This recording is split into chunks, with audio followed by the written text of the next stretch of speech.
आज का class start करते हैं हम। अभी 3 दिन जो पर्यावरण का क्लास हुआ था हमारा ईवीएस का, तो जितना भी क्वेश्चन और जितना भी चीज हम समझे हैं उस 3 दिन में, उसी से रिलेटेड ही ये क्वेश्चन है जो आज मैं लेके आई हूँ। अब इसको सॉल्व करते हैं हम, कितना हमको पता है, कितना हम उसको जितने हम पढ़े हुए हैं 3 दिन में, उसमें कितना हम अपने दिमाग में रख पाए हैं और कितना चीज दिमाग से निकल गया है, और उसको हम सबको यहाँ प्रैक्टिस करेंगे, है ना। और जो चीज निकल गया है दिमाग से उसको फिर से यहाँ हम रिवाइज कर सकते हैं, है ना। टेस्ट तो इसीलिए ही दिलाते हैं हम लोग, ताकि हम ये जान सके कि हमको कितना समझ में आया है। तो चलिए स्टार्ट करते हैं। फिर हमारा पहला क्वेश्चन है आज का, रेशम का कीड़ा इसके द्वारा मादा ढूंढ सकता है। किसके द्वारा मादा ढूंढ सकता है? अपनी फीमेल को कैसे ढूंढता है रेशम का कीड़ा? यहाँ ऑप्शन है, 4 ऑप्शन। पहला ऑप्शन है गंध, दूसरा ऑप्शन है ध्वनि, तीसरा ऑप्शन है रंग और चौथा ऑप्शन है उपरोक्त सभी। तो इसके बारे में मैं आप लोग को बताई थी रेशम के कीड़े के बारे में। तो उसमें किसके द्वारा वो अपनी फीमेल को ढूंढता है, कौन सा हो गया? तो इसका सही आंसर होगा हमारा ए, है ना। पहला वाला ऑप्शन हमारा सही आंसर है, गंध के द्वारा। वो स्मेल से पहचानता है अपनी फीमेल पार्टनर को, है ना। रेशम का जो कीड़ा है वो ध्वनि से नहीं पहचानेगा, आवाज से, ठीक है। रंग से भी नहीं पहचानेगा, है ना। और ये तो आएगा ही नहीं उपरोक्त सभी। गंध से पहचानेगा, स्मेल से, खुशबू से, है ना। इंसान के भी बॉडी का अलग अलग खुशबू आता है ना, हर एक इंसान का अलग अलग स्मेल रहता है ना। तो हम जिसके क्लोज रहते हैं, जैसे अपने मम्मी पापा, अपने भाई बहन या अपने हस्बैंड है, अपने बच्चे हैं, तो हर इंसान का खुशबू अलग अलग रहता है ना, एक स्मेल अलग अलग रहता है। तो हम भले आंख अपना बंद करे रहेंगे, लेकिन हम जिससे क्लोज हैं, जो हमारे इर्द गिर्द हमेशा रहते हैं, हमारे परिवार का जो हिस्सा है, उसको हम एक बार में पहचान लेंगे। हम उनको देखेंगे नहीं, लेकिन फिर भी हम उनको क्या करेंगे, पहचान देंगे, है ना। तो वैसे जो रेशम का कीड़ा है वो कैसे पहचानता है? गंध से पहचानता है, उसके स्मेल से पहचानता है अपनी फीमेल पार्टनर को, ठीक है। तो इसका पहला ऑप्शन ही हमारा सही आंसर है। तो चलिए आगे बढ़ते हैं हाँ अगले क्वेश्चन में। ये देखिएगा, ये जितना भी क्वेश्चन आज मैं लेके आई हूँ ना, तो उसमें एक आधी क्वेश्चन ऐसा होगा जिसको हम नहीं पढ़े होंगे, नहीं तो उसमें का पूरा मैं ऐसे ही छांट के लेके आई हूँ। जितना मैं आप लोगों को पढ़ाई हूँ, जितना मैं आप लोगों को बता चुकी हूँ ना, उसी से ही रिलेटेड क्वेश्चन लेके आई हूँ। अब यहाँ पे देखते हैं अगला क्वेश्चन हमारा, यदि हम पक्षियों को देखते हैं तो हम पाते हैं कि अधिकांश पक्षी अक्सर अपनी गर्दन को हिलाते हैं, पूरा गर्दन हिलाते हैं, है ना, पूरा अपना गला को ही हिलाते हैं। इसका कारण यह है कि, अब यहाँ देखते हैं, पहला ऑप्शन हमारा है उनके कान ढके हुए हैं और वे उड़ सकते हैं। दूसरा ऑप्शन है पक्षियों की 2 आंखें होती है। तीसरा ऑप्शन है उनकी आंखें एक समय में 2 अलग अलग वस्तुओं पर ध्यान केंद्रित कर सकती है। तीसरा ऑप्शन हो गया। चौथा ऑप्शन है अधिकांश पक्षियों में आंखें स्थिर होती है और हिल नहीं सकती हैं। तो यहाँ पे क्वेश्चन को अच्छे से पढ़िएगा, है ना। मैं आप लोग को चिड़िया के बारे में क्या बताई हूँ वो तो अच्छी बात है, आप लोग को याद है, लेकिन यहाँ पे रीजन क्या पूछ रहा है ये हमको देखना है। यदि हम पक्षियों को देखते हैं तो हम पाते हैं कि अधिकांश पक्षी अक्सर अपनी गर्दन हिलाते हैं। आप देखे होंगे, मिट्ठू को देख लो, है ना, जो पैरेट है, तोता है, कबूतर है, गौरैया है, कौवा है, ये सब जितने भी आप लोग चिड़िया को देखेंगे, तो उन लोग क्या करते हैं, अपने पूरा गर्दन को हिलाते रहते हैं, मुंडी को, है ना। अपना आंख को इधर उधर नहीं हिलाते, अपना गर्दन को हिलाते हैं। तो इसका कारण क्या है, पहले क्वेश्चन हमको समझना है ना। यहाँ पे 2 ऑप्शन के बीच में आप लोग को कंफ्यूजन हो सकता है, हाँ। और इसका सही आंसर है चौथा होगा, अधिकांश पक्षियों में आंखें स्थिर होती है और हिल नहीं सकती, है ना। क्योंकि यहाँ पे गर्दन हिलाने का बात हो रहा है। यहाँ पे मेन हमको की वर्ड को पकड़ना है। यहाँ पे क्या बोला है, पक्षी अक्सर अपनी गर्दन हिलाते हैं। वो अपना पूरा मुंडी को क्यों हिलाना पड़ता है? इसलिए हिलाना पड़ता है क्योंकि उन लोग आंख एक जगह स्थिर होता है। जैसे हमारे जैसे अगर उन लोग देख पाते ना, हमारा क्या है, हमारा हम आंख का पुतली को ही पूरा इधर उधर कर सकते हैं, है ना। हम बहुत दूर तक इधर अपना साइड से बहुत साइड तक देख सकते हैं, अगल और बगल दोनों तरफ देख सकते हैं। लेकिन पक्षी वैसी अगल बगल नहीं देख पाएगा, अपना पुतली को वो नहीं हिला सकता वैसा, है ना। वो क्या करता है, वो पूरा गर्दन हिला के ऐसे अगल बगल दिखता है ना। तो इसलिए क्वेश्चन को हमको अच्छे से पढ़ना है। पहले क्वेश्चन में डायरेक्ट यही पूछा है कि अक्सर अपनी गर्दन हिलाते हैं, तो उसका रीजन ये हो जाएगा, है ना। अधिकांश पक्षियों में आंखें स्थिर होती है और हिल नहीं सकती, इसलिए उनको पूरा गर्दन हिलाना पड़ता है ना। ये वाला नहीं होगा। इसके बारे में मैं बताई जरूर हूँ कि पक्षी ऐसा करते हैं, है ना, एक समय में 2 अलग अलग जगहों पर वो फोकस कर सकते हैं, जो हम नहीं कर सकते, इंसान इस चीज को नहीं कर सकते, है ना। उनको दोनों आंख को एक ही चीज पे फोकस करना पड़ता है। तो अगर इससे रिलेटेड क्वेश्चन पूछेगा ना, तब हमको उसका आंसर देना है ना। लेकिन अभी हमारा आंसर ये नहीं होगा, क्योंकि क्वेश्चन को ये पूछा ही नहीं है। क्वेश्चन को सिर्फ गर्दन हिलाने का बात हुआ था, इसीलिए उससे रिलेटेड का हमारा सबसे अच्छा आंसर ये चौथा वाला है। ठीक है, तो हमारा सही आंसर हो जाएगा ये चौथा ऑप्शन। अब चलिए आगे बढ़ते हैं अगले क्वेश्चन में। जहां तक हम देख सकते हैं कुछ पक्षी हमसे 4 गुना अधिक देख सकते हैं, ये पक्षी कौन से हैं? पहला ऑप्शन है हमारा कौवे, चील, कोकिला, कोकिला मतलब भाई कोयल। दूसरा ऑप्शन है बाज, कबूतर और तोते। तीसरा ऑप्शन है चील, बाज, गिद्ध। और चौथा ऑप्शन है कबूतर, कौवे, मोर। ये बहुत इजी है, इसको एक बार में बता देंगे आप लोग। कौन सा होगा इसका सही आंसर? इसका सही आंसर हमारा है तीसरा, चील, बाज और गिद्ध, है ना। इसका इंग्लिश में लिखा था ना, ईगल, वल्चर, ऐसे करके बताई थी ना, काइट्स करके। तो यही होगा, चील, बाज और गिद्ध होगा। तो इन्हीं लोग क्या करते हैं, बहुत तेज रहता है इन लोग का आंख, हमसे 4 गुना ज्यादा देख सकते हैं, है ना। और क्वेश्चन ऐसा भी आ सकता है, मैं आप लोगों को एक लाइन और लिखाई थी, ये पक्षी वाले में 4 गुना ज्यादा देख सकते हैं इंसान से, मतलब इंसान 2 मील देख सकता है, तो जो पक्षी है वो 8 मील देख सकता है ना। उससे मतलब 4 गुना ज्यादा देख सकता है, इंसान से 4 गुना ज्यादा वो क्या है, इसका आंख तेज रहता है। ठीक है, तो इस टाइप का भी एक क्वेश्चन बन सकता है ना, तो उसको हम ध्यान में रखेंगे। चलिए अब आगे बढ़ते हैं। मच्छर मनुष्य को काटने के लिए कैसे ढूंढते हैं? पहला ऑप्शन है हमारा उनकी तेज आंखें होती है।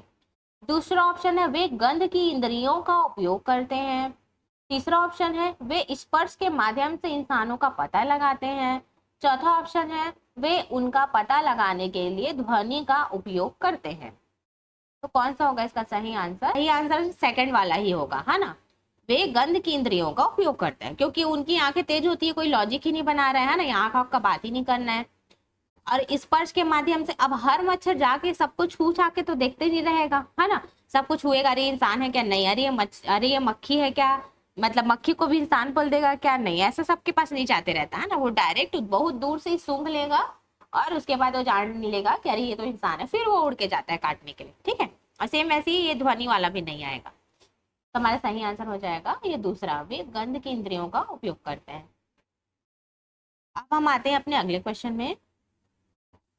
ये देखिए, वहीदा प्रिज्म के बारे में मैंने बताया था ना, लेफ्टिनेंट कमांडर वहीदा प्रिज्म के बारे में।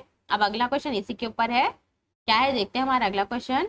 लेफ्टिनेंट कमांडर वहीदा प्रिज्म भारतीय नौसेना में डॉक्टर है, उसके बारे में निम्नलिखित में से कौन सा कथन सही है? अब यहाँ पे देखते हैं, पहला मैं पढ़ती हूँ, पहला ऑप्शन, वह परेड का नेतृत्व करने वाली पहली महिला है।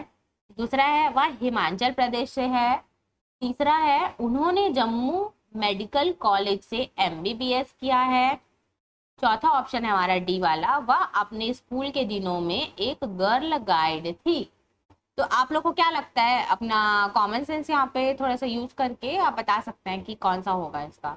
जो चीज हम नहीं सुने उसके बारे में वही चीज होगा। नहीं, यहाँ भी ऑप्शन दिया है ना, ये देखिए, ये है ऑप्शन। हाँ हाँ, ये है ऑप्शन, तो आप इसमें से आपको ढूंढना है कि कौन कौन सा सही होगा। मतलब यहाँ आप एक चीज नोटिस कर रहे होंगे, यहाँ बहुत सारा ऑप्शन है ना। तो हो सकता है चारों सही हो, और हो सकता है कि कोई 3 सही हो और एक गलत हो, तो आपको गलत को ढूंढना है ना। या फिर हो सकता है चारों भी सही हो। में इसका सही आंसर क्या होगा मैं बता रही हूँ, सिर्फ बी बस नहीं होगा, वह हिमाचल प्रदेश से है, ये गलत है, वह हिमाचल प्रदेश से नहीं है ना। अब इसको हम कैसे लॉजिक लगा के कर सकते हैं, देखिए जैसे मैंने वहीदा प्रिज्म के बारे में आप लोग को बताया है ना, तो वो क्या थी, और मैंने सिर्फ वहीदा प्रिज्म नहीं बोला था, याद करिए। हाँ, डॉक्टर वहीदा प्रिज्म बोला था मैंने, इससे ये वाला चीज सही ही है कि वो MBBS करेगी तभी तो डॉक्टर बनेगी, है ना।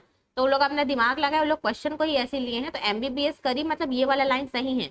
और क्योंकि वो परेड को लीड करी थी, है ना, वहां की वो क्या बनी थी, गाइड बनी थी, वो ही लीड कर रही थी नौसेना में, तो स्कूल में भी वही काम करती रही होगी। देखिए यहाँ लिखा है ना, वह अपने स्कूल के दिनों में गर्ल गाइड थी, है ना, तभी तो वो इतनी ज्यादा ट्रेन हो गई कि नहीं नहीं अब मेरे को इसमें भी करना है करके, है ना। और पहला तो हमको अच्छे से पता ही है, वह परेड का नेतृत्व करने वाली पहली महिला है ना। तो हमको क्या चीज नहीं पता है, बस ये चारों लाइन में से सिर्फ ये नहीं पता था कि वह हिमाचल प्रदेश से है ना। हम इसके बारे में कहाँ बात किए हैं कि वह कहाँ से है करके। MBBS को हम कैसे जानेंगे, डॉक्टर वहीदा प्रिज्म लिखी थी वो, इसलिए हम जानेंगे कि वो MBBS करी है तभी डॉक्टर बनी है। दूसरा, एक गर्ल गाइड थी, एक गर्ल गाइड थी स्कूल के टाइम में, तभी तो फिर वो इसमें परेड में ज्वाइन करी है ना, मतलब ये भारतीय नौसेना में ज्वाइन करी और वो परेड का नेतृत्व करी, क्योंकि उनके अंदर वो कॉन्फिडेंस था। सिर्फ क्या चीज नहीं मिल रहा है, ये चारों लाइन में से एक चीज ही अलग लग रहा है, ये वाला जो हमको नहीं पता है, इसलिए हमारा सही आंसर जो है क्या होगा, ए सी डी, ये तीनों लाइन होगा ना, बी को छोड़ के। तो हम यहाँ देख लेते हैं ऑप्शन में बी किस में नहीं लिखा है, पहले वाले में नहीं लिखा है, ए सी और डी है ना, तो हमारा पहला वाला जो ऑप्शन है वही हमारा सही आंसर है। तो हम ऐसे उसको कॉमन सेंस यूज करके भी हम अपना आंसर बता सकते हैं, लेकिन उसके लिए हमको वहीदा प्रिज्म के बारे में पता होना चाहिए कि वो डॉक्टर वहीदा प्रिज्म है ना। हाँ, एक एक लाइन, एक एक एक वर्ड हमका हमारा आंसर गलत कर सकता है ना। ठीक है, चलिए फिर अगले क्वेश्चन में आते हैं। मसालों का वह समूह जिसके प्रत्येक सदस्य को केरल में उगाया जाता है कौन सा है। हम मतलब हर मसाले को, जो कौन मसाले का नाम है यहाँ पे, और केरल में उगाया जाता है, हर एक सदस्य उसको, केरल के जो सदस्य हैं वो हर कोई उगाते हैं अपने घर में है ना। तो यहाँ ऑप्शन देखते हैं हम कौन कौन सा है। पहला है काली मिर्च हल्दी तेजपत्ती, दूसरा है तेजपत्ती काली मिर्च इलायची, तीसरा है जीरा लाल मिर्च तेजपत्ती, फिर चौथा है जीरा काली मिर्च इलायची। तो ये चारों ऑप्शन में से कौन सा ऑप्शन सही होगा। और मैं जो आप लोग को लिखाई हूँ ना उसको मत देखिएगा है ना, क्योंकि हम यहाँ पे टेस्ट दिला रहे हैं, तो हमको एकदम ईमानदारी से यहाँ टेस्ट दिलाना है, तभी हम समझ पाएंगे अपने को कि हम कितना याद किया। आंसर क्या होगा, ये दूसरा वाला ऑप्शन है ना, तेज पत्ता काली मिर्च और इलायची पे देखते हैं। हमारे घर में खाना पकाने के लिए मसालों का इस्तेमाल किया जाता है। इलायची मतलब छोटी इलायची बड़ी इलायची दोनों, लौंग जीरा दालचीनी काली मिर्च सोंठ आदि कई मसालों के मिश्रण को कहा जाता है। पहला ऑप्शन है जलजीरा पाउडर, दूसरा है अमचूर पाउडर, तीसरा है गरम मसाला, चौथा है चाट मसाला। तो क्या बोलते हैं इसको, सही आंसर जो है वो तीसरा ऑप्शन होगा, गरम मसाला ही हमारा क्या है सही ऑप्शन है ना। तो कभी कभी इस टाइप का भी क्वेश्चन को पूछ देता है इजी वाला है ना। और ये मैं आप लोग को उस दिन बताई थी ना कि गरम मसाला लिख के कि वो क्वेश्चन को कुछ भी इस टाइप का दे सकता है, गरम मसाले में जो जो जो मिक्स होके बनता है उसका नाम को ऐसा दे सकता है ना। चलिए फिर आगे बढ़ते हैं। ये देखिए ये वाला मैं बताई थी आप लोग को, अब इसको पढ़ते हैं। उस क्षेत्र में बने सामान्य घरों के सही विवरण के साथ प्रत्येक स्थान से मिलान कीजिए। पहला हमारा स्थान है मनाली, दूसरा है राजस्थान, तीसरा है असम और चौथा है लद्दाख। ठीक है, और घर, ये देखिए घर में क्या है, देखिए 5 प्रकार है ना, यहाँ पे कंफ्यूज नहीं होना है आप लोग को, लेकिन नाम यहाँ पे 4 है, मतलब कोई एक यहाँ गलत होगा और आप लोग को मिलान करना है। मनाली का घर ये पांचों में से कैसा होता है, राजस्थान का घर ये पांचों में से कैसा होता है, असम का घर ये पांचों में से कैसा होगा, लद्दाख का घर ये पांचों में से कैसा होगा, और कोई एक घर इसमें से छूटेगा है ना। तो यहाँ देखिए यहाँ एक ऑप्शन है, ये बहुत सारा ऑप्शन है, तो पहले मैं आप लोग को ये दिखा देती हूँ इधर वाला, ये वाला घर को, उसके बाद फिर इधर का ऑप्शन को देख लीजिए है ना। लद्दाख का बताई थी, और मैं मनाली और लद्दाख में आप लोग को कंफ्यूज नहीं होना है ये भी मैं बताई थी, और राजस्थान का तो एक बार में बता देंगे राजस्थान का कौन सा होगा। ये ऑप्शन है ना, नीचे ऑप्शन है, इसको देख के बताइएगा कौन सा वाला होगा। ये देखिए ये चारों ऑप्शन है, हम लोग को पता रहेगा कि ये हम लोग पढ़ के गए हैं, ये हम लोग से बन जाएगा है ना। उसको ना समय दीजिएगा क्वेश्चन को सॉल्व करने के लिए, जैसे हम लोग मैथ्स का भी अभी पढ़ेंगे, तो आप लोग को पता रहेगा कि उसको हमको सॉल्व करना है। जैसे ये वाला आप लोग को पता रहेगा कि इसको हम लोग सॉल्व कर सकते हैं, लेकिन हम लोग को थोड़ा सा टाइम लगेगा क्योंकि हमको सही आंसर को ढूंढना है, तो उसको थोड़ा सा टाइम दीजिएगा। तो देखिए इसको पहले हम लोग कैसे करेंगे, पहले हम लोग पढ़ लिए पूरा क्वेश्चन को है ना। अब उसके बाद हम यहाँ पे देखेंगे, यहाँ पे एक अलग सा चीज हाईलाइट हो रहा है, तैरने वाला घर। हम तो ये पढ़े ही नहीं है तैरने वाला घर को, है ना, हम कहाँ पढ़े हैं इसके बारे में। तो अब हम आएंगे अपने ऑप्शन में और हम देखेंगे तीसरा किस में लिखा है। तो तीसरा एक तो ये वाले में लिखा है, यहाँ लिखा है तीसरा है ना, और तीसरा कहाँ लिखा है, यहाँ लिखा है, मतलब हमको ये पता चल गया कि तीसरा और चौथा ऑप्शन पूरा गलत है ना। तो अब उन दोनों को छोड़ देते हैं। अब हमारे पास बच गए सिर्फ ये 2 ऑप्शन, इन दोनों में ही 3 नहीं है ना। अब हमको ये ढूंढना पड़ेगा कि इन दोनों में से कौन सा सही रहेगा। तो अब इसके लिए हमको तो पता ही है कि क्या होगा, राजस्थान का, जैसे आप लोग को इजी तरीके से करने के लिए जो पहले आपको इजी आप बोल सकते हो, जैसे राजस्थान आप लोग को पता ही है एकदम अच्छे से, राजस्थान का क्या होगा, मिट्टी के घर है ना, क्योंकि राजस्थान गर्म इलाका है और मिट्टी का घर इसीलिए बनाते हैं क्योंकि अंदर का घर उनका ठंडा रहे। उसके बाद असम का क्या बताई थी मैं आप लोग को, असम का, हाँ मतलब बी का हो जाएगा चौथा और सी का हो जाएगा पहला। तो यहाँ हम लोग देख लेते हैं, बी का हो जाएगा चौथा, सी का हो जाएगा पहला, है ना। अब बच गया, तो यही दोनों में कंफ्यूजन होता है ना हमको, मनाली और लद्दाख में।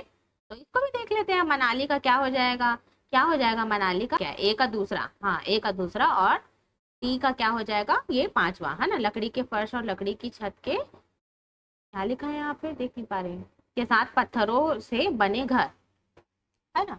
और उसके बाद भी देखिए यहाँ पे ऐसा भी नहीं लिखा है ना। अब जैसे लद्दाख में भी मतलब कई तो वो सेकंड फ्लोर वाला बताई थी ना, 2 मंजिला का बना देते हैं, फिर नीचे में जानवर और अपने स्टोर रूम जैसा बना देते हैं, है ना, वैसा भी लिखा रहता है कई कई क्वेश्चन में। तो इसका सही आंसर हमारा क्या हो जाएगा, ये दूसरे नंबर का हो जाएगा, यही हमारा सही आंसर, ठीक है। और देखिए दी, इस टाइप का एक क्वेश्चन भी फिक्स है। ईवीएस का सबसे अच्छा बात यह है कि हम लोग को पता है कि हम कैसा कैसा क्वेश्चन आने वाला है। एक तो दिशा वाला फिक्स है, ट्रेन वाला फिक्स है ना। और इस टाइप का एक क्वेश्चन एकदम मान के चलिए, ये आपका 1 नंबर भी फिक्स है, इस टाइप का आता ही है। इसमें और भी टाइप है, वो भी मैं आप लोग को बताऊंगी, है ना, इसी से इर्द गिर्द इसी के आसपास घूमते रहेगा, ठीक है। ये फिक्स है इस टाइप का क्वेश्चन।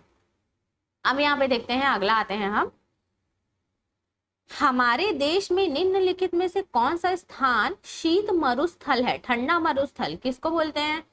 पहला ऑप्शन है दार्जिलिंग, दूसरा ऑप्शन है जैसलमेर, तीसरा ऑप्शन है लद्दाख, और चौथा ऑप्शन है मेघालय। कौन सा होगा चारों में से।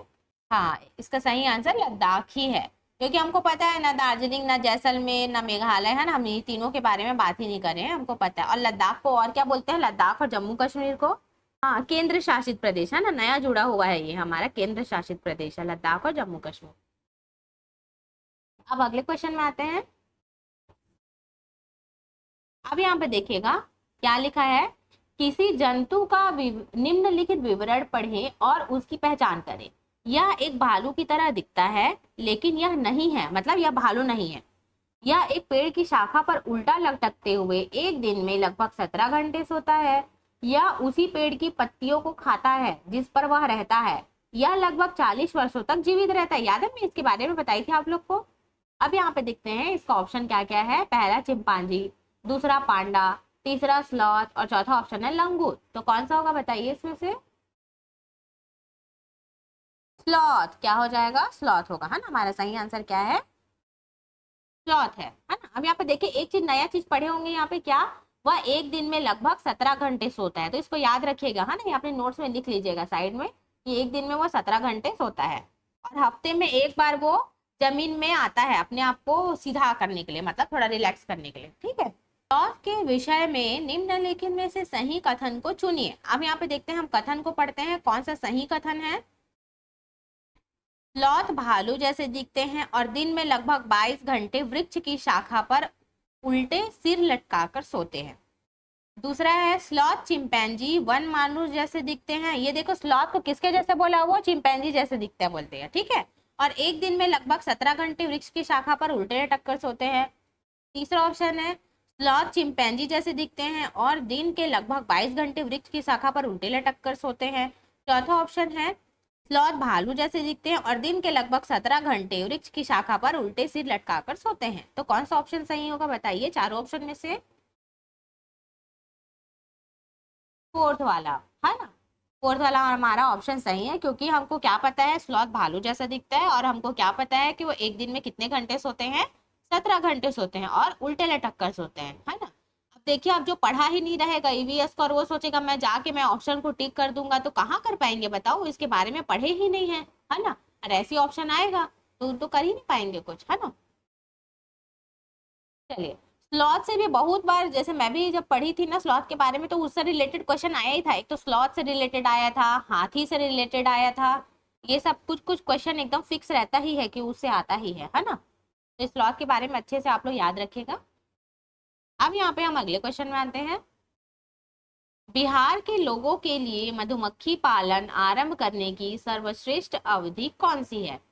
अब यहाँ पे देखिए ऑप्शन है हमारा, पहला ऑप्शन है जनवरी से मार्च, दूसरा है अप्रैल से जून, तीसरा है जुलाई से सितंबर, चौथा ऑप्शन है अक्टूबर से दिसंबर। तो कौन सा होगा बताइए चारों ऑप्शन में से कौन सा सही है। बिहार के लोगों के लिए मधुमक्खी पालन आरंभ करने की सर्वश्रेष्ठ अवधि कौन सी है। वो कौन से महीने से लेके कौन से महीने तक मधुमक्खी पालन करते हैं। ये मैं क्लास में आप लोग को बताई भी थी और इसका एक वो भी बताई थी शॉर्ट ट्रिक। अब मैं थोड़ा हिंट देती हूँ, मैं इसको त्योहार से बताई थी कि इस त्योहार से इस त्योहार तक। हाँ, नवरात्रि से क्रिसमस तक, है ना, ऐसा बोली थी ना मैं। नवरात्रि इसलिए क्योंकि अक्टूबर में नवरात्रि रहता है, और दिसंबर इसलिए क्योंकि दिसंबर में क्रिसमस रहता है ना। इसीलिए अक्टूबर से दिसंबर मतलब नवरात्रि से क्रिसमस तक का। ठीक है, तो मधुमक्खी पालन करने के लिए कौन सा सबसे सही सर्वश्रेष्ठ अवधि कौन सी है? अक्टूबर से दिसंबर तक का। तो अब यहाँ पे देखना, ये हो गया ना, तो कहाँ से कहाँ तक का होगा? अक्टूबर से दिसंबर तक का, मतलब नवरात्रि से लेके क्रिसमस तक का। हम उसको ऐसे याद रख सकते हैं, है ना। और ये ठंड का समय है। यहाँ पे देखते हैं हम अगला क्वेश्चन। मधुमक्खी पालन के बारे में सही कथन का चयन कीजिए। तो पहला हमारा ऑप्शन है, जनवरी से मार्च मधुमक्खी पालन शुरू करने का सबसे अच्छा समय है। सही कथन का चयन करना है ना, कौन कौन सा सही है। दूसरा है, मधुमक्खी लीची के फूलों से आकर्षित होती है। तीसरा है, मधुमक्खियों को रखने और उनके द्वारा उत्पादित शहद को संग्रहित करने के लिए बक्से की आवश्यकता होती है। और चौथा ऑप्शन है, मधुमक्खियों के लिए शरबत बनाने के लिए चीनी खरीदी जाती है। अब यहाँ पे देखते हैं क्या ऑप्शन को, कौन सा ऑप्शन हो जाएगा। से पहले जस्ट अभी क्वेश्चन पढ़े हैं उसी से ही रिलेटेड है ना, वो भी मधुमक्खी वाला था, ये भी मधुमक्खी वाला है। फिर ये वाला क्वेश्चन को देखते हैं हम। मधुमक्खियों के लिए शरबत बनाने के लिए चीनी खरीदी जाती है, ये हमारा चौथा ऑप्शन है। और इसके आगे ऊपर में और भी बहुत सारा दिया हुआ है ना। तो अब देखिए, इसमें इससे जस्ट पहले हम लोग मधुमक्खी वाला पढ़े हैं, तो उसमें क्या बोला था ये वाले में, इसका हमारा आंसर क्या था? अक्टूबर से दिसंबर था, है ना। मतलब इस महीने में मधुमक्खी पालन ज्यादा होता है ना। नवरात्रि से क्रिसमस तक का समझ लीजिए। अब देखिए यहाँ पे पहला लाइन ही वही बोल दिया है कि जनवरी से मार्च तक का, मतलब ये वाला लाइन ही गलत होगा ना, बाकी सारे सही होंगे। कि मधुमक्खी जो है वो लीची के फूल से आकर्षित होती है ना। और मधुमक्खी को रखने के लिए और उत्पादित, मतलब वो जो शहद दूध से बन के तैयार हो गया उसको स्टोर करने के लिए बॉक्स बॉक्स में तो डालेंगे शहद को, तभी तो उसको बेचेंगे फिर बाहर, है ना।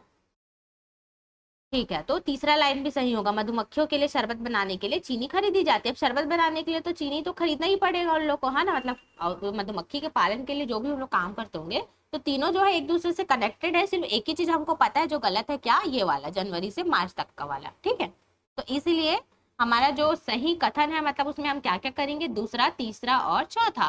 तब यहाँ पे देखते हैं कौन कौन सा ऑप्शन में ऐसा लिखा है। तीसरे वाले में, है ना, दूसरा, तीसरा और चौथा। तो ये वाला हमारा क्या हो जाएगा? सही आंसर हो जाएगा, तीसरे नंबर वाला, है ना।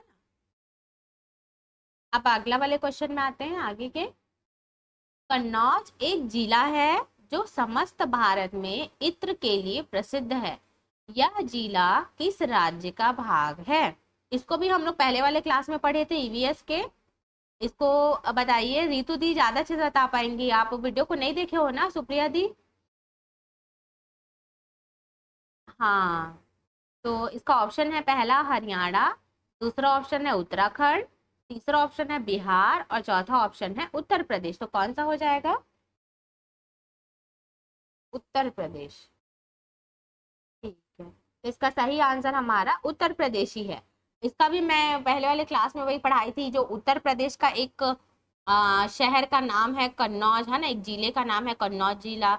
और वहाँ क्या क्या बनता है? इत्र बनता है, परफ्यूम बनता है, गुलाब जल बनता है और केवड़ा बनता है ना। अब केवड़े का मतलब क्या होता है मेरे को भी नहीं पता, उसमें लिखा हुआ था तो मैं लिखी थी। क्या पता वो भी आपको लिख के दे दे, है ना। कि जैसे एक क्वेश्चन को खुद बता दिया कि वो इत्र के लिए फेमस है, वो भाग, राज्य का भाग पूछ दिया, है ना। किस राज्य का भाग है, तो उस राज्य का नाम हमको पूछ दिया। और कभी कभी पूरा राज्य और जिला का नाम दे दिया रहेगा, उत्तर प्रदेश दे दिया है और कन्नौज दे दिया। और ये किसके लिए फेमस है बोल दिया। तो आपको किसको टिक करना है? इत्र वाले को, परफ्यूम वाले को, गुलाब जल वाले को और केवड़ा वाले को। इसका सही आंसर हमारा क्या हो जाएगा? चौथा, उत्तर प्रदेश। अब हम अगले क्वेश्चन में आते हैं। फूलों की घाटी राष्ट्रीय उद्यान कहाँ स्थित है? अब यहाँ पे देखते हैं हमारा पहला ऑप्शन है जम्मू और कश्मीर, दूसरा ऑप्शन है लद्दाख, तीसरा ऑप्शन है उत्तराखंड और चौथा ऑप्शन है हिमाचल प्रदेश। तीसरा हो जाएगा हमारा सही आंसर, हो जाएगा तीसरा, उत्तराखंड, है ना। क्योंकि इसको मैं बताई थी फूलों की घाटी। तो फूलों की घाटी मतलब जहाँ पूरे फूल ही फूल है, अलग प्रकार के, अलग अलग प्रकार के फूल है, अलग अलग कलर के फूल है ना। अब उसके बाद हम उसको कैसे याद रखेंगे, इसके नाम से याद रखेंगे, उत्तराखंड। उत्तराखंड मतलब जैसे खंड लिखा है, खंड मतलब अलग अलग बॉक्स में, है ना। और जब बहुत सारे फूल है तो फूल का कुछ उपयोग होगा, और उपयोग करने के लिए हम क्या करेंगे, फूल को तोड़ के पहले उस बॉक्स में रखेंगे, तो खंड से हम याद रखेंगे, खंड मतलब बॉक्स। और उस बॉक्स में फूल को भरेंगे, उसके बाद फिर वो फूल का उपयोग करते हैं, वो फूल जाएगा फैक्ट्री में, फिर वो क्या काम आता है, कपड़ों को रंगने के काम आता है ना, कपड़ों को डाई करने के काम आता है। अब यहाँ पे आते हैं हम अगले क्वेश्चन में, अर्क रक्षक डैश से जुड़ा हुआ है। तो पहला हमारा ऑप्शन है टमाटर, दूसरा है आलू, तीसरा है बैगन और चौथा है संतरा, है ना।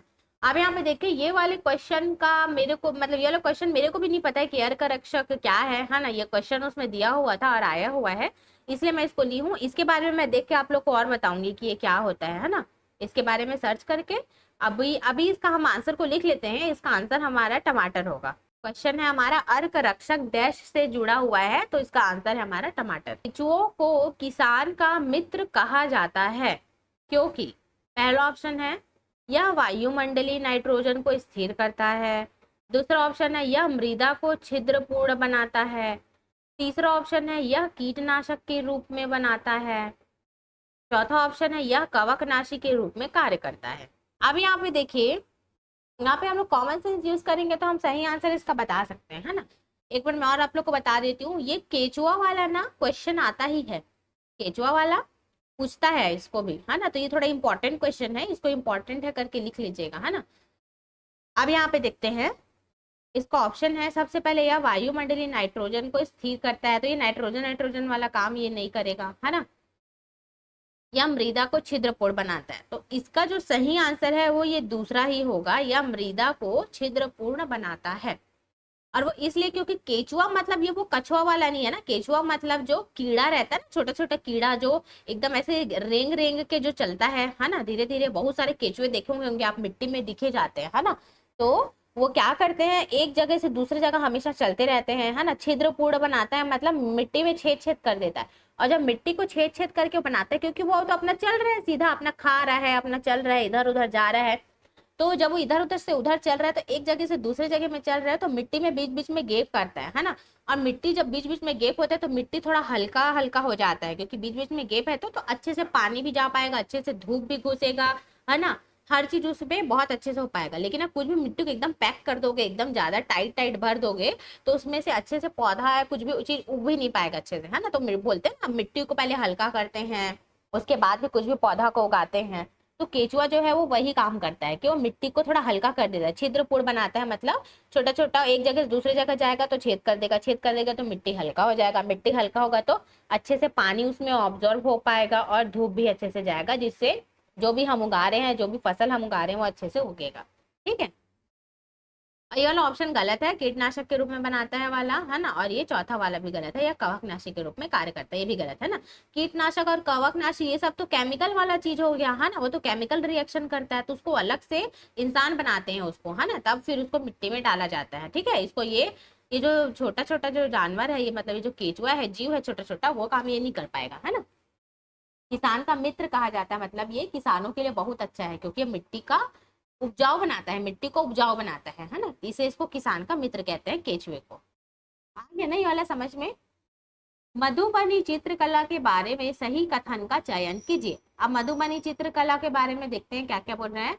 इन चित्रों को बनाने के लिए नील, हल्दी, फूलों और पेड़ों के रंग आदि का उपयोग किया जाता है, मतलब ये नेचुरल कलर यूज होता है। दूसरा ऑप्शन है, चित्रों में मानव, पशु, पेड़, फूल, पक्षी, मछली आदि दिखाई देते हैं। अब चित्र बन रहे हैं तो चित्र में कुछ भी बना सकते हैं, है ना। तीसरा है, यह लोक कला का बहुत पुराना रूप है और इसका नाम मधुबनी के नाम पर पड़ा है। चौथा है, मधुबनी राजस्थान का एक प्रसिद्ध जिला है। अब यहाँ पे बताइए कौन सा ऑप्शन सही होगा। ये देखिए, इसमें एक चीज नोटिस कर रहे होगे, इसमें से कोई तीन तीन का ही जोड़ी बना हुआ है, मतलब कोई एक ही गलत है। तो आप इसको पढ़िए और बताइए कि कौन सा एक गलत हो। एकदम सही बोल रहे हैं, डी वाला जो है वो गलत हो जाएगा। मधुबनी राजस्थान का एक प्रसिद्ध जिला, ये गलत है, क्योंकि वो कहाँ का जिला है, मधुबनी जो है वो बिहार का है ना। तो हमारा सही ऑप्शन क्या हो जाएगा, डी को छोड़ के ये वाला ए, बी और सी, मतलब चौथा जो ऑप्शन है ए, बी, सी, है ना, ये वाला हमारा सही आंसर है। ए, बी और सी सही ऑप्शन है, सही आंसर है हमारा। अब हम इसका आंसर को हम तभी बता पाएंगे जब हमको पता रहेगा मधुबनी के बारे में, है ना। मधुबनी बिहार का एक जिला का मतलब एक स्टेट बिहार है, उसके अंदर मधुबनी एक जिले का नाम है ना। और उसी के नाम पे ही मधुबनी चित्रकला पड़ा है, और उसमें हमेशा नेचुरल कलर का यूज होता है, और वो आटे में कलर को मिलाते हैं। और नील मतलब नीला कलर रहेगा, है ना। नील का एक पेड़ आता है, उसका छोटा छोटा फल रहता है, उसको ऐसे दबाओ तो हम उसको इंक का पेड़ बोलते थे, स्याही का। जब हम लोग छोटे थे तो उसको खेलते भी थे हम लोग। हल्दी से पीला कलर बनेगा, और बहुत सारे फूल और पेड़ से भी कलर हम लोग निकाल सकते हैं, है ना। अब जो क्योंकि मधुबनी ड्राइंग बना रहा है, वो चित्रकला है, और चित्रकला में हम कुछ भी ड्राइंग बना सकते हैं, है ना। इसलिए उसमें मानव भी बनेंगे, पशु भी बनेंगे, पेड़ फूल पक्षी मछली ये सब बनेंगे उसमें, है ना। ये बहुत पुराना रूप है कला का, तो इस हिसाब से हम इसको याद रख सकते हैं। क्योंकि ये बिहार का है और यहाँ पे राजस्थान लिखा था, इसलिए वाला लाइन गलत हो जाएगा। चलिए अब अगले क्वेश्चन में आते हैं। निम्न में से कौन सा जंतु शीत निद्रा नहीं करता है? ऑप्शन है हमारा पहला कुत्ता, दूसरा ऑप्शन है चमगादड़, तीसरा ऑप्शन है छछूंदर, और चौथा ऑप्शन है भालू। तो इसमें जंतु के बारे में बात हुआ है, शीत निद्रा नहीं करता। मेरे को लग रहा है शीत, मेरे को भी नहीं पता अच्छे से, लेकिन शीत निद्रा मतलब मेरे को लगता है रात के समय में जो नहीं सोता है, सिर्फ ठंड के रात के समय में, है ना। शीत निद्रा मतलब हो सकता है ठंड का समय हो, और जो ठंड के समय में रात में जो नहीं सोता है, तो इसका जो सही ऑप्शन है हमारा वो है कुत्ता। ठीक है, इसके बारे में आपको और पढ़ के बताऊंगी। तो मैं दो चीज के बारे में बताऊंगी, तो अर्क रक्षक वाला था टमाटर वाला, और दूसरा था ये शीत निद्रा वाला, है ना। तो इसका सही ऑप्शन है हमारा कुत्ता। अब हम अगले क्वेश्चन में आते हैं। ये देखिए दिशा वाला है, इसको आप लोग अपने कॉपी में अभी बनाइए भी, है ना, तभी वो हम लोग उसको समझ पाएंगे और अच्छे से। और इसका ऑप्शन, इसका सही आंसर को मेरे को बताइएगा, अभी ऑप्शन दूंगी मैं। केशव दक्षिण की ओर 15 किलोमीटर चलता है, वह दाई ओर मुड़ता है। दाई ओर मतलब सीधे की तरफ, है ना, अपने सीधे हाथ साइड मुड़ता है, और 25 किलोमीटर चलता है। फिर कहाँ मुड़ता है? फिर वह दाई ओर मुड़ता है और 10 किलोमीटर चलता है। वह अपने प्रारंभ बिंदु से किस दिशा में है? पहले उसका शुरू का बिंदु बना लीजिए आप, शुरू में कहाँ से चलना प्रारंभ करता है उसको एक्स लिख लीजिए, समझ लीजिए, है ना। एक्स बनाना है हमको। एक्स के बाद क्या करना है? दक्षिण की ओर 15 किलोमीटर चलता है। दक्षिण दिशा मतलब कौन सी तरफ? दाईं ओर मतलब जहां वो पहुंचा है उसके दाईं ओर सीधे हाथ तरफ मोड़ लीजिएगा उस लाइन को। उधर 25 किलोमीटर चलता है, बोला है ना। हाँ, अब केशव क्या बोल रहा है? केशव चलना स्टार्ट करता है कहाँ से? एक्स से, है ना। हम इसको एक्स बना लिए। अब वो क्या बोल रहा है? कितने किलोमीटर चला है? 15 किलोमीटर। कहाँ की तरफ? कौन सी दिशा में? दक्षिण की तरफ, है ना। और हमको पता है दक्षिण दिशा ये है, ठीक है। अब यहाँ पे हम एक बिंदु बना लिए। अब हमको क्या समझना है? हम यहाँ खड़े हैं, हमको क्या समझना है? हम यहाँ खड़े हो गए, ठीक है। हम यहाँ खड़े हैं मतलब जब हम यहाँ खड़े हो रहे हैं तो हमारा मुंह ऐसे सामने हो गया ना, इस तरफ। अब हमारा दाएं ओर कौन सा होगा? ये वाला, है ना। सीधे हाथ तरफ हमारा कौन सा होगा? इधर वाला होगा। तब हम क्या करेंगे? इधर दाएं। और कितना किलोमीटर चलने बोला है दाएं में? कितना बोला है? 25 बोला है ना। हाँ, तो हम क्या करें? थोड़ा आगे बढ़ा दिए, 25 बोला तो 25 किलोमीटर चलने बोला, ठीक है। अब जब हम इधर खड़े हुए, दक्षिण में आ गए, इधर खड़े हुए, हमारा सीधा हाथ हाथ साइड जो है वो इस तरफ है ना, राइट हैंड साइड इस तरफ है। अब हम क्या करें? इधर चले गए, तो हम इधर चले गए, समझ, ठीक है। तो हम यहाँ आ गए। यहाँ आने के बाद ये देखो, यहाँ में गोला बना दी है ना। अब इधर खड़े हो गए। अब इधर खड़े हुए, इधर मुंह हो गया मेरा। अब मेरे को बोला फिर से दाया साइड बोला है ना। तो दाया साइड मतलब फिर से सीधा हाथ होगा। तो सीधा हाथ होगा मतलब वो इधर जाएगा ना, ऐसे। ये देखिए, इधर। और इधर 10 किलोमीटर बोले है ना। तो ये देखिए, ये वाला है ना, ये मैं 10 किलोमीटर चली, 10 किलोमीटर चली। ये 25 था, ये 15 था, तो 10 थोड़ा छोटा ही रहेगा, है ना। हमको इसको भी ध्यान में रखना है, ये 15 किलोमीटर, 25 किलोमीटर, 10 किलोमीटर, ठीक है। तो अब हमको क्या इसके सापेक्ष बोला है ना। हमको क्या बोला है कि इसके हमको नापना है यहाँ मेन जगह से, प्रारंभ में जहां से हम चलना शुरू करे थे वहां से नापना है। तब बस यहाँ से हम दिशा को यही ड्रॉ कर देते हैं रफ में। ये देखो 4 दिशाएं हमारा ड्रॉ हो गया। दक्षिण दिशा इधर था, यहाँ से। अब हमको क्या करना है? ये देखो, ये वाला, है ना। और ये वाला कौन सा था हमारा? दक्षिण पश्चिम, है ना। यही था ना, ये दक्षिण पश्चिम था। तो हमारा आंसर क्या हो जाएगा यहाँ पे? दक्षिण और पश्चिम। ऐसा हम उसको देखेंगे दिशा को। जैसे जैसे वो प्रश्न में बोलते जाएगा ना, हमको वैसा वैसा करते जाना है ना। हमको यहाँ पे जिसके सापेक्ष बोलेगा उसी के सापेक्ष हमको देखना है। प्रश्न में हमको बोला प्रारंभ बिंदु के सापेक्ष, है ना।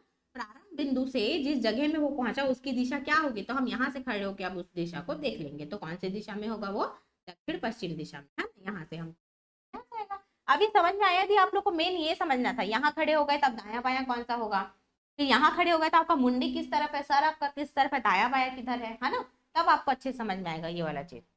अब ये समझ में आ गया होगा ना आप लोगों को। तो बस उतना ही इंपॉर्टेंट है। दक्षिण में चले तो दक्षिण में चलने के बाद आपका मुंह जो है, आपका सर जो है वो उसके तरफ हो गया, है ना। फिर आपको वैसे इमेजिन करके सोचना है कि मैं वहां खड़ी हूँ, तब मेरा दाया कौन सा होगा और बाया कौन सा होगा। बस फिर उतने में ही आप लोग को समझ में आ जाएगा, ठीक है। चलिए, तो इसका सही हमारा आंसर है दक्षिण पश्चिम। अब हम आगे बढ़ते हैं। ये देखिए, कंफ्यूज करने के लिए इस टाइप का भी दे देता है ना, केवल ये केवल वो वैसा करके। पर हमको तो पता है क्लियर, हमने निकाल लिया कि कौन कौन सा दिशा होगा। हाँ, अब यहाँ पे देखते हैं कर्णम मलेश्वरी, है ना। कर्णम मलेश्वरी, करनाम मलेश्वरी, ऐसा मैं बताई थी ना आप लोग को ईवीएस के फर्स्ट क्लास में। ये उसी से रिलेटेड है। तो एक लेडीज रहती, एक लेडी है ये, है ना। कर्णम मलेश्वरी के बारे में निम्नलिखित कथनों पर विचार कीजिए। पहला है, वह अंतरराष्ट्रीय ख्याति की भारोत्तोलक है। भारोत्तोलक मतलब भार को उठाने वाली, है ना, मतलब वेट लिफ्ट करने वाली, ठीक है। अब यहाँ पे है, वह कर्नाटक से है। दूसरा ऑप्शन था वह कर्नाटक से है। तीसरा ऑप्शन है, उसने उसके नाम कई रिकॉर्ड है, वह 130 किलो तक वजन उठा सकती है। चौथा ऑप्शन है, उसने 12 वर्ष की आयु में भारोत्तोलन शुरू कर दिया था। सही कथन है, कौन सा सही कथन है बताइए आप।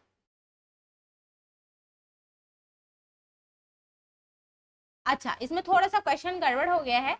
इसमें वही ऑप्शन में ए बी सी डी इस टाइप का है ना। इसका ये वाला होगा, ऊपर वाला, ये थोड़ा गड़बड़ हो गया, ये है ना। ये कर्णम मल्लेश्वरी का ऑप्शन ये वाला है। कौन कौन सा कथन जो है वो सही है, ऐसा पूछा है ना,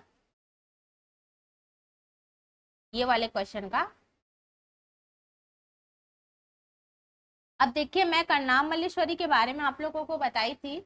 उसमें से अगर आप लोग पढ़े हैं उसको अच्छे से, तो उसमें से सिर्फ एक ही चीज गलत है, बाकी सारी तीन चीजें सही हैं।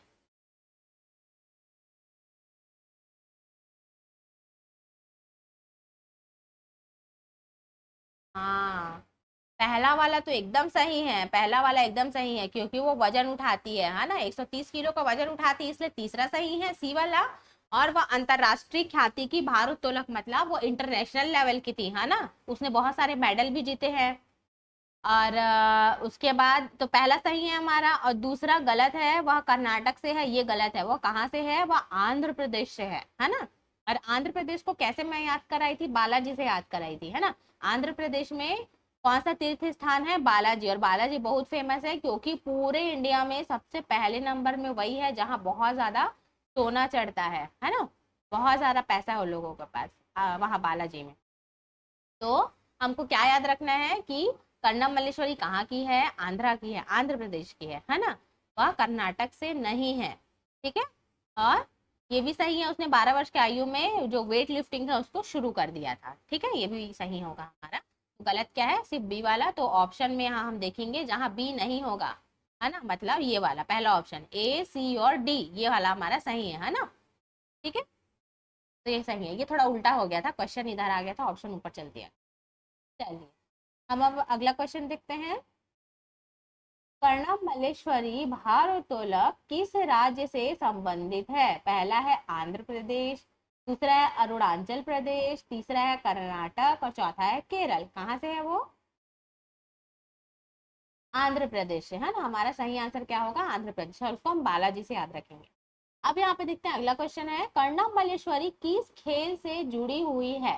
पहला है टेनिस, पहला ऑप्शन। दूसरा ऑप्शन है तैराकी, तीसरा ऑप्शन है एथलेटिक्स और चौथा ऑप्शन है भारोत्तोलन। तो कौन सा होगा इसका सही आंसर, चौथा भारोत्तोलन, है ना। और उसको हिंदी में भी दे देगा भारोत्तोलन और इंग्लिश में भी दे सकता है वेट लिफ्टिंग, है ना। तो हमको दोनों नाम पता होना चाहिए। तो इसका सही आंसर हो गया हमारा चौथा भारोत्तोलन। ठीक, तो आज का यही लास्ट क्वेश्चन था, ये कर्णम मल्लेश्वरी के टॉपिक वाला, है ना। अब इसके आगे कहाँ और दूसरे सब्जेक्ट का स्टार्ट करेंगे पढ़ने के लिए। आज का क्लास यही ओवर करते हैं हम लोग, है ना।